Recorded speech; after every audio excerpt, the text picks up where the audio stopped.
අයිබෝවන් යාළුවනේ අද මාතෘකාව අක්මාරෝග. මොනවද මේ අක්මාරෝග? අක්මාරෝග නම් ගොඩක් තියෙනවා. ඉතින් අද කතා කරමු සිරෝසිස් ගැන. මොකද්ද මේ සිරෝසිස්? සිරෝසිස් වලට අපි කියනවා ෆැටි ලිවර් කියලා. ෆැටි ලිවර් අක්මාව මොනවද මේ? අක්මාව කියන්නේ අපේ ශරීරයේ තියෙන වැදගත්ම ඉන්ද්‍රියක්. අක්මාවේ සෛලවල අනවශ්‍ය ලෙස මේදේ තැන්පත් වීමෙන් තමයි ෆැටි ලිවර් තත්ත්වයක්. එහෙම නැත්නම් මේ සිරෝසිස් කියන රෝගී තත්ත්වය ඇති වෙන්නේ. මෙන්න බලන්නකෝ යාළුවනේ. ඔයාලටම කියවලා දැනගන්න පුළුවන්. මේද ප්‍රමාණය අක්මාවේ බරෙන් 5-10ත් අතර ප්‍රමාණයෙන් මේදේ තැන්පත් වුනහම අක්මාව විශාල වෙනවා. ඒ වගේම ඉදි වෙනවා. මෙන්න මේ වගේ තත්යකට තමයි අපි කියන්නේ ෆැටි ලිවර් කියලා.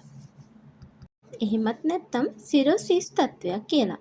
ඇතැම් විට මෙන්න මේ රෝගී තත්ත්වය බොහෝ අවස්ථාවලදී මුල් අවස්ථාවේදී සනීප කර ගැනීමේ හැකියාව ඇති නමුත් කල්යෑමේදී මේ අක්මාවේ තෙල් තැන්පත් වීමෙන් හටගන්නා සිරෝසිස් තත්ත්වය සනීප කිරීමේ හැකියාව මගහැරී යන්නට පුළුවන්. මොනවද මේ සිරෝසිස් වල රෝග ලක්ෂණ? මෙම රෝගයේ ප්‍රධාන ලක්ෂණයක් හැටියට උදරය ඉදිරියට නෙරා යාම වගේම ආහාර ජීර්ණ පද්ධතිය අක්‍රමවත් වීම. මෙන්න මේ ප්‍රධාන ලක්ෂණ දෙක මේ සතුයි. ඒ වගේම පහසුවෙන් රුධිර වහනය වීම, මල පහ කරනකොට අවර්ණ ගතිය, සමේ රතු පාට බිබිලි, නියපොතු සුදු වීම මේ වගේ ඔබට මේ දැකගත හැකි ලක්ෂණ ඔබ සතුව තියෙනවා නම් ඔබට සිරෝසිස් විය හැකියි.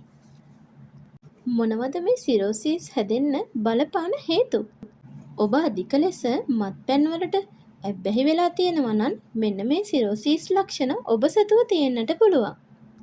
මත්ද්‍රව්‍ය භාවිතයෙන් පමණක්ම සිරෝසිස් හැදෙනවද? නෑ.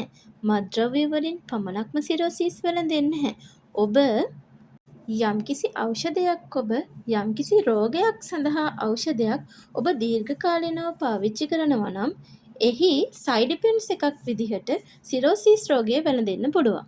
ඒ වගේම පාලනයකින් තොරව ආහාර ගැනීමේදී මෙන්න මේ අක්මාවේ තෙල් තැන්පත් වෙන්න හැකියාව තියෙනවා.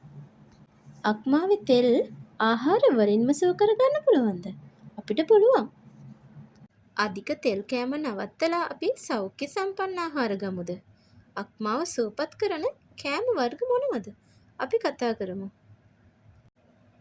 යාළුවනේ මෙන්න මේ වීඩියෝ බලන ගමන් මාව සබ්ස්ක්‍රයිබ් කරන්නත් අමතක කරන්න එපා. මොකද දේශීය හෙළවෙදකමින් ආයුර්වේද ප්‍රතිකාර වලින් ඔබේ ජීවිතයට අත්වැලක් වෙන්න මාව සබ්ස්ක්‍රයිබ් කරලා තියාගන්න. මම හිතනවා ඔබට අක්මාවට හිතකර ආහාර පිළිබඳ නම් දැන් අනිවාර්යයෙන්ම දැනුමක් ලැබෙන්නට ඇති කියලා. එහෙම නේද යාළුවනේ? අපි දැන් කතා කරමු ආයුර්වේදයෙන් කොහොමද සුවපත් කරගන්නේ? අක්මාවේ තෙල් තැන්පත් වීම සම්බන්ධයෙන් ආයුර්වේදයේ නිශ්චිත වූ ප්‍රත්‍යක්ෂ වූ ප්‍රතිකර්ම තියෙනවා. එහිදී ප්‍රධාන වශයෙන්ම පිත දෝෂ සමනය කළ යුතුයි. ආයුර්වේදයේ ක්‍රමවේදය තුළ මෙන්න මේ ආහාර ජීර්ණ පද්ධතියට තමයි මේ ප්‍රතිකාරය සිදු කිරීමට පටන් ගන්නේ. මෙන්න මේ සිරෝසිස් තත්ත්වය ඇති වුනහම ප්‍රධාන වශයෙන්ම රෝගියාගේ ආහාර ජීර්ණ පද්ධතිය අක්‍රමවත් වෙනවා.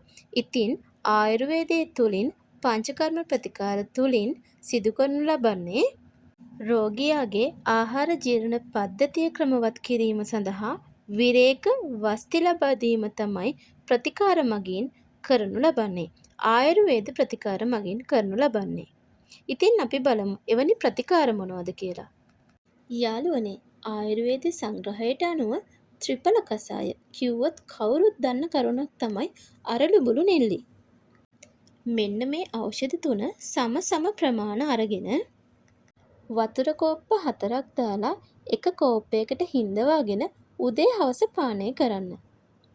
ඒ වගේම හීම්බෝවිටියක් ඇඳ, යටිනාරං කැඳ, මොණර කුඩුම්බිය කැඳ මෙන්න මේ වගේ කැඳ වර්ග සතියකට එක වතාවක් ගන්න.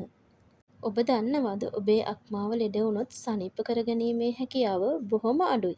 ඒක නිසා ඔබ ඔබේ අක්මාව පරිස්සම් කරගන්නේ කොහොමද? මෙන්න මෙහෙම. මත්පැන් භාවිතය සීමා කරන්න. ප්‍රමිතියෙන් තොර අරිෂ්ට වර්ග පාවිච්චි කිරීමෙන් සීමා කරන්න. තෙල්, පැන් රස කෑම සීමා කරන්න. බර පවත්වාගෙන යන්න. නිසි ලෙස ව්‍යායාම කරන්න. සුදුසු ආහාර රටාවකට පුරුදු වන්න. තවත් ආයුර්වේද ප්‍රතිකර්ම සහ සෞඛ්‍ය සම්පන්න ජීවිතයක් පිළිබඳ දැනගන්න මාව සබ්ස්ක්‍රයිබ් කරගෙන යන්න. බොහොම ස්තුතියි.